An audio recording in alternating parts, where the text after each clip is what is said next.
여러분 안녕. 쿨링 독해야.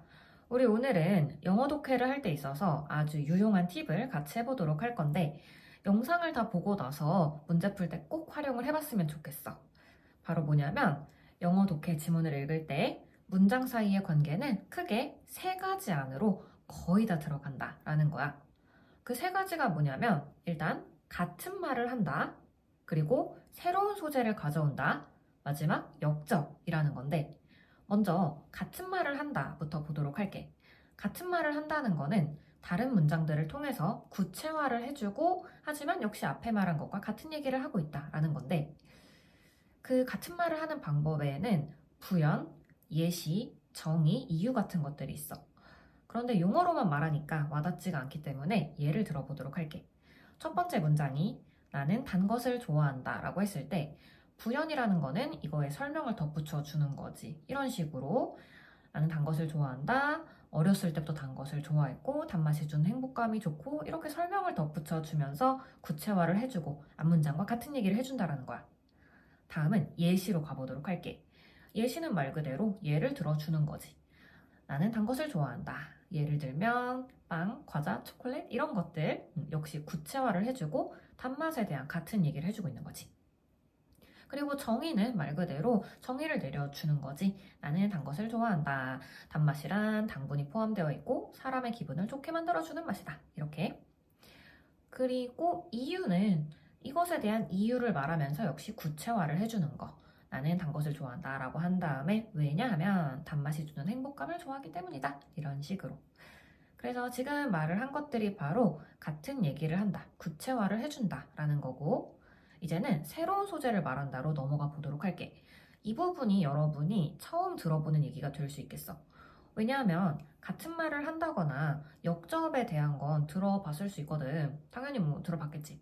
그런데 새로운 소재를 말한다는 거는 내가 처음 말하는 사람이 되지 않을까. 이거는 내가 말을 하는 거기 때문에 그 새로운 소재를 말을 하는 거에는 또 크게 두 가지 방식이 있는데 먼저 앞문장에서 말하지 않은 새로운 소재를 가져오는 거야. 물론 하나의 지문은 하나의 주제를 향해 가고 있지만 하지만 소재도 무조건 하나 그거는 아니지. 소재는 여러 개가 나올 수가 있어. 그래서 보면 나는 단 것을 좋아한다 라고 해놓고 다음 문장은 당뇨병은 무서운 질환이다. 이렇게 단 것을 좋아한다. 여기는 그 당뇨병에 대한 얘기가 없었잖아. 이렇게 새로운 소재를 가져온다. 그래서 새로운 소재를 가져오는 게 아무래도 해석이 좀 어려울 수가 있겠지. 단어도 잘 알아줘야 되겠고. 자, 다음은 새로운 소재가 이렇게 아예 새로운 소재일 수도 있지만 앞문장에 나온 단어 중에서 가져올 수도 있어. 앞문장에서 나온 단어 중에 이런 식으로 나는 단 것을 좋아하는데 단맛이 주는 행복감이 좋기 때문이다가 첫 문장이었는데 그 다음 문장은 단 것에 대한 얘기는 아니고 행복감이란 단어를 가져와서 인간의 행복감은 맛에서도 오지만 사회적 관계에서도 온다. 뭐 이렇게 수능스러운 좀 문장이지. 이런 식으로 앞문장에 나온 단어를 활용을 하면서 얘기를 하는 게 있겠어. 포인트였고 아무래도 이 부분이 좀 독해가 어려운 부분들이니까. 자, 이제 마지막은 역접이야. 자, 마지막 역접은 대조, 대비, 양보 같은 것들인데 대조, 대비는 이런 식으로 나는 단 것을 좋아한다. 하지만 내 동생은 단 것을 싫어한다. 라든지 나는 단 것을 좋아한다 해놓고 하지만 나는 쓴맛은 싫어한다. 이런 게 바로 대조, 대비가 되는 거고 마지막 양보는 나는 단 것을 좋아해 라고 해놓고 그렇지만 그럼에도 불구하고 요즘은 줄이려고 한다. 이런 게 바로 양보가 되는 거지. 그래서 영어 독해 지문에서 문장 사이의 관계는 이 크게 세 가지 그룹 안으로 거의 다 들어가. 이거 외에는 이런 것들이지. 시간 순서대로의 진행, 인물의 전기나 이야기 같은 것들. 이런 지문은 약간 쉽지. 인물의 전기, 이야기 같은 것들. 그리고 문제점이 나왔을 때 해결책이 나온다든지, 그리고 결론을 내린다든지 이런 것들이 그 외가 되겠어. 그러면 우리 실제 수능 지문을 가지고서 한번 이걸 적용을 해보도록 하자. 자, 우리 2023학년도 수능 23번 지문 같이 해보도록 할 건데 딱 5분 정도만 더 하면 되니까 기운을 내서 해보도록 하자. 중요한 이점, 뭐에? disclosure. close는 닫는 건데 this가 붙어서 반대말이 된 거잖아. 공개를 말해. 공개의 중요한 이점. 뭐랑 반대되는 거야? 더 공격적 형태, 규제, regulation, 규제의 공격적 형태의 규제랑은 반대로 그게 flexibility, 융통성과 존중이야. 뭐에 대한? 자유시장 작동에 대한. 자, 그래서 공개의 중요한 이점이 융통성이래. 공개는 융통성이 있다. 그리고 자유시장을 존중하는 거야. 공개는. 다음 문장은 regulatory mandates가 나와 있는데 이런 게 바로 새로운 소재가 되는 거야.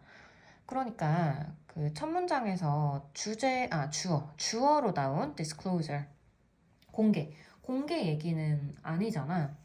그리고 새로운 소재인데 아까 그 새로운 소재를 말을 하는 방식이 두 가지가 있다고 했잖아. 아예 그 새로운 단어를 가져오거나 앞문장에서 나오지 않았던 이런 새로운 단어를 가져오거나 혹은 앞문장에서 나온 단어를 활용하는 거. 주어가 나오진 않았지만 지금 여기 regulation을 활용을 한 거지. regulatory는 형용사 형태, 바로 규제력을 지닌이야. 규제력을 지닌 명령은 blunt sword, 무딘 칼이래. 비유적인 표현을 쓴 거지. 무딘 칼? 이게 뭐지? 계속 읽어보면 그것들은 무시하는 경향이 있어. diversity, 다양성을. 그리고 심각한, 의도치 않은 adverse effect를 가질 수가 있다. adverse도 밑에 나와 있어. 거스르는.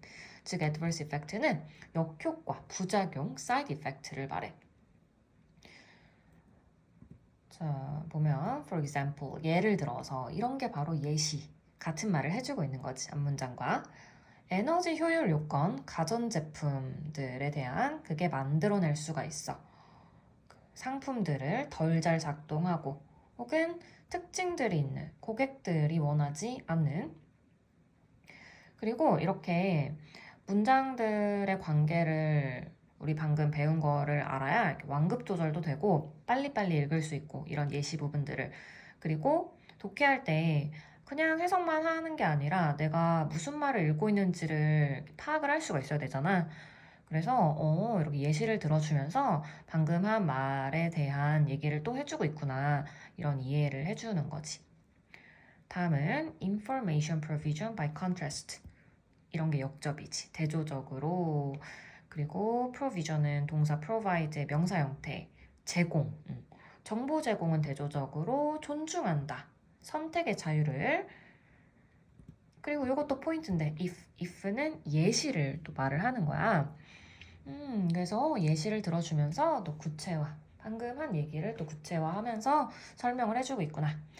자동차 제조사들이 요구가 된다면 측정하고, 그리고 publicize는 알리다. public이 대중이잖아. 대중한테 알린다 의미고, 안전 특징들, 차들의 잠재적 차 구매자들은 trade, 교환할 수가 있어. 안전 우려를 뭐랑 다른 attributes, 다른 특징들, 가격이나 스타일 같은. 아직 끝나지 않았어. 계속 보게 되면 또 나왔어. 만약에 또 예시를 들어주는 거야. 그래서 빨리빨리 읽을 수가 있는 거지. 또 식당 고객들이 알림을 받는다면 칼로리를, 살 빼고 싶은 사람들은 정보를 이용할 수 있어. 남기면서 신경 쓰지 않는 사람들 칼로리를 unaffected, 영향받지 않는 상태로 남기면서. 다음 공개는 방해하지 않아. 심지어 촉진시켜. autonomy는 자율성, 밑에 나와 있고, 그리고 품질, 개인의 결정하는 거의 자율성. 이 말은 예시 전에 나왔던, 그러니까 공개에 대한 얘기, 또 같은 얘기를 또 해주고 있는 거야. 그래서 이 주제를 고르는 문제였는데 그렇게 어렵지가 않아. 이런 식으로 독해를 해주면. 잠깐 정지를 해놓고 여러분이 답을 먼저 골라봐봐. 했을까? 정답은 뭘까? 바로 2번이 되는 건데, 뭐에 이점? 정보를 알리는 것에 이점. To ensure free choices. 보장하기 위해서 자유로운 선택을. 이렇게 문장 사이의 관계를 파악하면서 독해를 하니까 답을 고르는 게 어렵지가 않았지. 3점짜리 문제였어. 그래서 오늘 배운 거를 정리를 해보면 바로 이거야. 문장들의 관계 3가지에 거의 다 들어간다 라는 거. 그래서 이거를 캡처를 해놓고 독해를 할 때 꼭 써먹어봐. 영상 끝까지 보느라 정말 고생 많았고, 우리는 또 다음 영상에서 새로운 지문들로 해보도록 하자.